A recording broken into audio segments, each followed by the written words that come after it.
നമസ്കാരം. ഏവർക്കും post market റിപ്പോർട്ട്സുകളിലേക്ക് സ്വാഗതം. ഇന്ന് ഒക്ടോബർ 24, 2025 വെള്ളി. അങ്ങനെ തുടർച്ചയായി 6 ട്രേഡിംഗ് സെക്ഷനുകളുടെ നേട്ടത്തിന് ശേഷം ഇന്ന് ഇന്ത്യൻ മാർക്കറ്റിന് നഷ്ടത്തോടുകൂടി വ്യാപാരം അവസാനിപ്പിക്കേണ്ടതായിട്ട് വരികയുണ്ടായി. പ്രധാനമായും 3 കാരണങ്ങൾ കൊണ്ടാണ് ഇന്ന് നമ്മുടെ മാർക്കറ്റിന് നഷ്ടത്തോടുകൂടി വ്യാപാരം അവസാനിപ്പിക്കേണ്ടതായിട്ട് വരികയുണ്ടായത്. അവ എന്തൊക്കെയാണെന്ന് വിശദമായി തന്നെ നമുക്ക് ഈ വീഡിയോയിൽ ചർച്ച ചെയ്യാം. ഇന്ന് ലീഡിംഗ് ആയ എല്ലാ ഇൻഡസ്ട്രീസിലും ഗ്യാപ്പ് അപ്പോട് കൂടിയിട്ടുള്ള ഓപ്പണിംഗ് ആയിരുന്നു ലഭ്യമായിരുന്നത്. എങ്കിലും നിഫ്റ്റിക്ക് ഇന്ന് 25,600 എന്ന ലെവൽ മറികടക്കുവാനുമായില്ല. 25,944 എന്ന ലെവലിൽ നിന്നും റെസിസ്റ്റൻസും നേരിടേണ്ടതായിട്ട് വരികയുണ്ടായി. മാത്രമല്ല മാർക്കറ്റിലുണ്ടായ ഇടിവിനെ തുടർന്ന് 25,718 എന്ന ലെവലിൽ ഇന്ന് നിഫ്റ്റിക്ക് സപ്പോർട്ട് എടുക്കുവാനും സാധിച്ചു. എങ്കിലും നിഫ്റ്റിക്ക് ഇന്ന് 96 പോയിന്റുകളുടെ നഷ്ടം നേരിട്ടുകൊണ്ട് 25,795 എന്ന ലെവലിൽ വ്യാപാരം അവസാനിപ്പിക്കേണ്ടതായിട്ട് വന്നപ്പോൾ സെൻസെക്സിന് 344 പോയിന്റുകളുടെ നഷ്ടവും ബാങ്ക് നിഫ്റ്റിക്ക് 378 പോയിന്റുകളുടെ നഷ്ടവും നേരിടേണ്ടതായിട്ട് വരികയുണ്ടായി. അതേസമയം ഫിൻ നിഫ്റ്റിക്ക് 161 പോയിന്റുകളുടെ നഷ്ടവും നേരിടേണ്ടതായിട്ട് വന്നു. മാർക്കറ്റ് ടൈമിൽ റിയൽ ടൈം അപ്ഡേറ്റ്സ് നൽകുവാനായിട്ട് ടെലഗ്രാം ഗ്രൂപ്പ് ക്രിയേറ്റ് ചെയ്തിട്ടുണ്ട്. കമന്റ് ബോക്സിൽ ഗ്രൂപ്പിന്റെ ലിങ്ക് നൽകിയിട്ടുണ്ട്. ആ ലിങ്കിൽ ക്ലിക്ക് ചെയ്തുകൊണ്ട് ഗ്രൂപ്പിൽ ജോയിൻ ചെയ്യാവുന്നതാണ്. ഇന്നുണ്ടായ ഫോളിനെ തുടർന്ന് NSEയിൽ ആകെ 999 കമ്പനികൾക്ക് നേട്ടത്തോടുകൂടി വ്യാപാരം അവസാനിപ്പിക്കുവാനായുള്ളൂ. അതേസമയം 1813 കമ്പനികൾക്ക് നഷ്ടത്തോടുകൂടിയും വ്യാപാരം അവസാനിപ്പിക്കേണ്ടതായിട്ട് വന്നു. സിപ്ല, HUL, കൊട്ടാക് മഹീന്ദ്ര ബാങ്ക്, മാക്സ് ഹെൽത്ത് കെയർ, അൾട്രാടെക് സിമെന്റ് തുടങ്ങിയ സ്റ്റോക്കുകൾ ഇന്ന് നിഫ്റ്റിയിൽ നഷ്ടം നേരിട്ടപ്പോൾ ഹിൻഡാൽകോ, ഭാരതി എയർടെൽ, ശ്രീറാം ഫൈനാൻസ്, ICICI ബാങ്ക് തുടങ്ങിയ സ്റ്റോക്കുകൾക്ക് നേട്ടവും കൈവരിക്കുവാനുമായി. ഇന്ന് സെക്ടർ വൈസ് നോക്കുമ്പോൾ മെറ്റൽ ഇൻഡെക്സിന് 1% നേട്ടം കൈവരിക്കുവാനായപ്പോൾ FMCG, PSU bank, pharma, private bank, IT, consumer durables തുടങ്ങിയ മേഖലകൾക്ക് 0.5% മുതൽ 1% നഷ്ടവും നേരിടേണ്ടതായിട്ട് വരികയുണ്ടായി. ഇന്നലെ നഷ്ടത്തോടുകൂടി വ്യാപാരം അവസാനിപ്പിക്കേണ്ട വന്ന ബോർഡർ മാർക്കറ്റ്സുകൾക്ക് ഇന്ന് ഫ്ലാറ്റ് ആയിട്ടും വ്യാപാരം അവസാനിപ്പിക്കുവാൻ സാധിച്ചു. ഇന്ന് ഇന്ത്യൻ രൂപ അമേരിക്കൻ ഡോളറിനെതിരെ ചെറുത്തുനിൽപ്പ് നടത്തിക്കൊണ്ട് ഇന്നലത്തെ അതേ ക്ലോസിംഗ് റേഞ്ചിൽ വ്യാപാരം അവസാനിപ്പിക്കുവാൻ സാധിക്കുകയുണ്ടായി. 87.85 എന്ന ലെവലിൽ.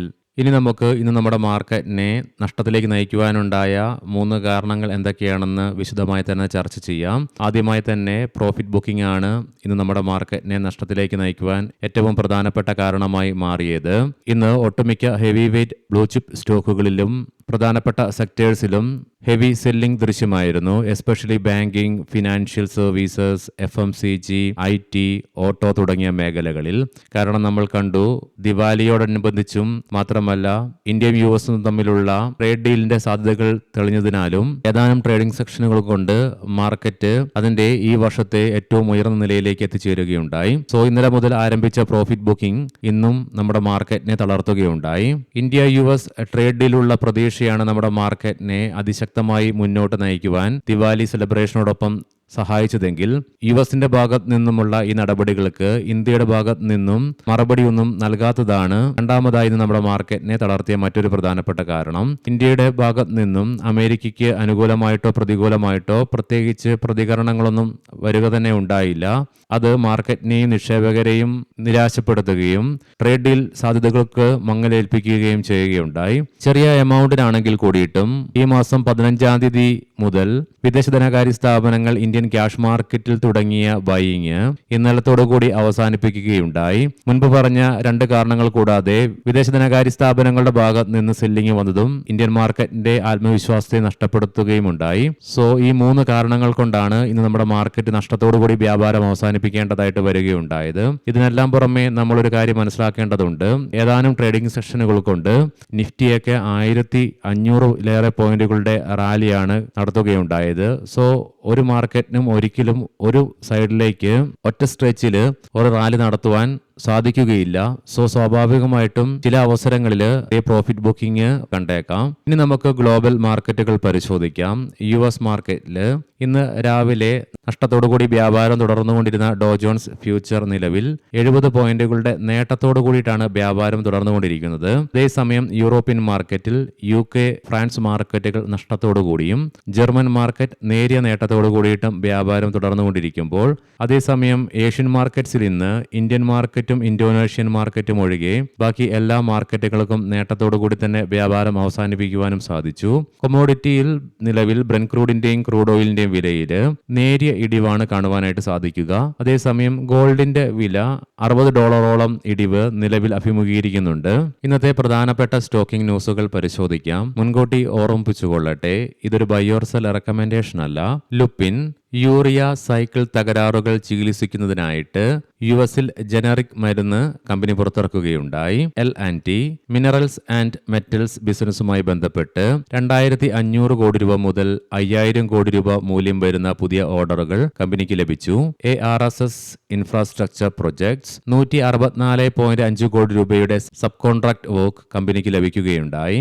ടാറ്റ മോട്ടോഴ്സ് ഔദ്യോഗികമായി ടാറ്റ മോട്ടോഴ്സ് പാസഞ്ചർ വെഹിക്കിൾസ് എന്ന് പുനർനാമകരണം ചെയ്യപ്പെട്ടു. സ്റ്റോക്ക് എക്സ്ചേഞ്ചുകളിൽ അതിന്റെ പുതിയ സ്ക്രിപ്റ്റ് ID TMPV എന്ന് ഇനി മുതൽ പ്രദർശിപ്പിക്കും. ITC ഹോട്ടൽസ് കമ്പനിയുടെ Q2 ഏർണിംഗ്സ് ഇന്ന് പ്രസിദ്ധീകരിക്കുകയുണ്ടായി. ഇയർ ഓൺ ഇയർ ബേസിസിൽ നെറ്റ് പ്രോഫിറ്റിൽ 74% ഉയർച്ച രേഖപ്പെടുത്തിക്കൊണ്ട് 133 കോടി രൂപ റിപ്പോർട്ട് ചെയ്തു. റവന്യൂവിലും 7% വർധനവ് രേഖപ്പെടുത്തി. വാക് റേഞ്ചി രണ്ടാം പാദഫലത്തിൽ കമ്പനിയുടെ നികുതി കഴിഞ്ഞുള്ള ലാഭം 5 മടങ്ങ് വർദ്ധിച്ചുകൊണ്ട് 3.02 കോടി രൂപയായി റിപ്പോർട്ട് ചെയ്യപ്പെടുകയുണ്ടായി. ഫെഡറൽ ബാങ്ക് ബ്ലാക്ക്സ്റ്റോൺ സ്ഥാപനത്തിന് മുൻഗണനാ വാറന്റ് ഇഷ്യൂ വഴി 6196 കോടി സമാഹരിക്കാൻ ബോർഡ് അംഗീകാരം നൽകുകയുണ്ടായി. എവർക്കും നല്ല ഒരു വീക്കെൻഡ് ആശംസിക്കുന്നു. ഞായറാഴ്ച ഉച്ചതിരിഞ്ഞ് മാർക്കറ്റ് ഔട്ട്ലുക്ക് വീഡിയോയുമായിട്ട് കണ്ടുമുട്ടാം. നന്ദി, നമസ്കാരം.